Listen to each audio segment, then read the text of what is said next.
thousands of songs, you know, and I could only do 2 to 3 on every Fleetwood Mac record, and that wasn't enough for me for 2 years, because I write 2 or 3 songs a month, at least, and it wasn't enough. I had to break away because I was very frustrated, and that's the only reason that I went to a solo career.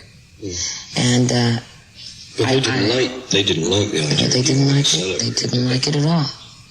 And I think that in their hearts they had to understand why I did it, because I always came back. I didn't just leave. And I always, you know, the second I came off tour, the next day I was in the studio. So it wasn't like I said, okay, I'm tired, I just toured for 8 months, I'm going to Hawaii for a month, like you guys all do. I never did that. I went straight back to work with Fleetwood, no matter what. Isn't it also true, Stevie, that the last tour, the Behind the Mask tour, that you were advised that maybe it wasn't such a great idea for you to go on the road with them? I was told not to go. But you did it because of your loyalty? I would not let them down. Why were you told that you should not go on tour? The people that surround me in the business part felt that the loss of Lindsay was devastating to the band, and that the band could never be what it was before, and that I had this solo career that was or at least could be a whole lot more successful if I had a little more time and a little more rest, and for my health and for my well-being and for my state of mind, that it would be better for me to just have one career, like most people. And since they didn't manage or take care of Fleetwood Mac, they didn't really care about Fleetwood Mac. And so, of course, that angered me, because I did care about Fleetwood Mac. And I was, you know, I am, and I don't say this in any way, in an egotistical way, but I am a very honorable person, and I would never walk away from them unless it was such a big deal that I had no choice. And it wasn't just the band, it was the whole entourage. I couldn't let 40 people down for the next 4.5 months that they had on the books written up to tour.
Fleetwood Mac Live, that's Sarah. BBC Radio 1 FM, and a conversation with Stevie Nicks.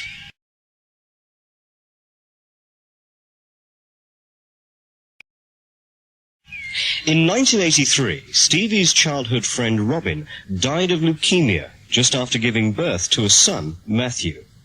Shortly after, Stevie Nicks was married to Robin's bereaved husband, Kim.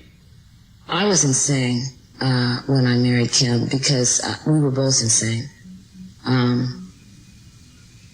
Losing Robin was about the most devastating thing that ever happened to me, and certainly the most devastating thing that ever happened to him. And I'd known her since she was 13, and he'd only known her for 6 years, so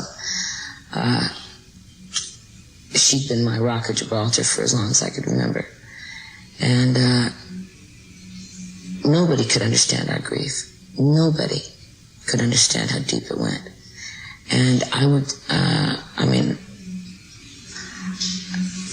just come downstairs in my house and lay on the floor, in the middle of the floor, and just scream or cry or and just beat my fists against this. I just couldn't believe it. It was just the worst thing that ever happened to me in my life.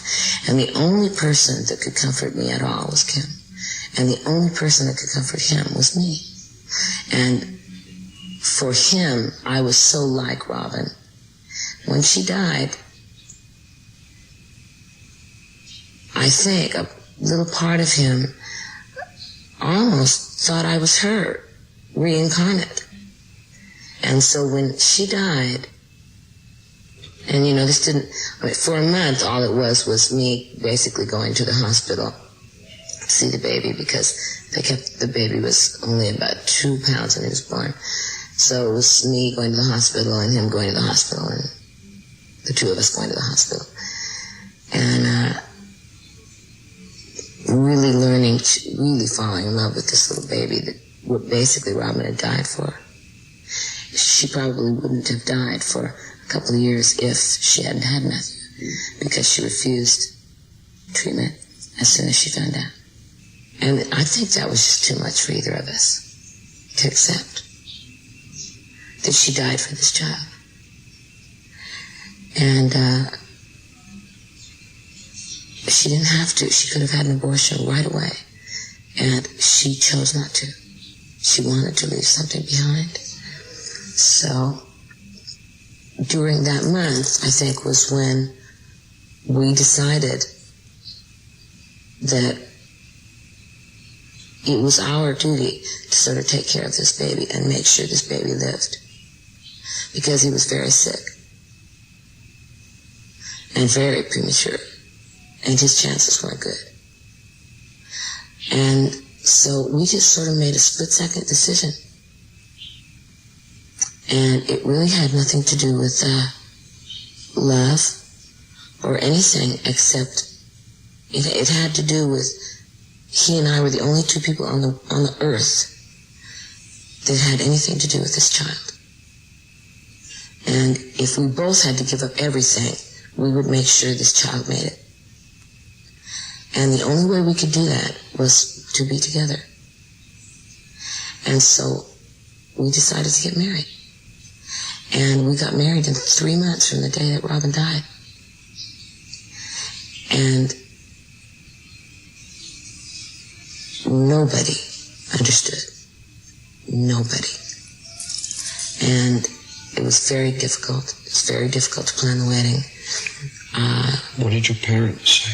My parents were horrified. They thought it was the most crazy, insane thing, that they thought I was nuts anyway. They really thought I was nuts then. And all my friends, I remember distinctly calling Don Henley and saying, Don, I'm getting married. And he said, he was really good friends with Robin. He said, to who? And I said, to Kim. Will you come to the wedding? He said, no, and hung up on me. And then he called me back a couple of days later and said, all right, I'll come. And that is exactly the same reaction that I got from every single person that I called. And it wasn't a very much fun wedding. And I realized probably 10 days later that I'd made a horrible mistake. Because what he did was, he had replaced Robin with me. It was like he thought I was her. And what he did was he changed the phone numbers. Nobody was allowed to answer the phone. Nobody was allowed to come over unless he okayed it. I wasn't allowed to even go into the nursery unless he okayed it. We had a nanny. Her name was Bridget. And Bridget alone was allowed to care for that baby. he became so possessive of me that he wouldn't let me out of the house. And then I didn't understand at all. Now I'm beginning to understand what happened was that there were times probably when the light was down where he really actually wasn't sure if it was Stevie or if it was Robin, or I would say something and turn away and he would think that she'd come back. And it flipped him out completely. And he was afraid somehow in his heart that he was going to lose me just like he lost her. When did you make the decision then that you had to get out of this marriage? Almost exactly 3 months. We were getting ready to go on the Wild Heart tour. It was like on a Friday night. We were also finishing up Stand Back, the video, and I needed really badly to have like my wardrobe mistress come into the house and get all my stuff, and he wouldn't let them in. And I saw this man turning into an absolute madman. It's like he was building a fort around me. And so on Saturday, I went to finish the filming of Stand Back. And we were leaving on Monday.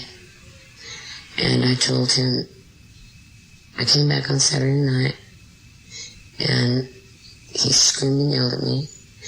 And I screamed and yelled at him. And then I said, I want a divorce. You won't let me take care of Matthew. I'm not Robin.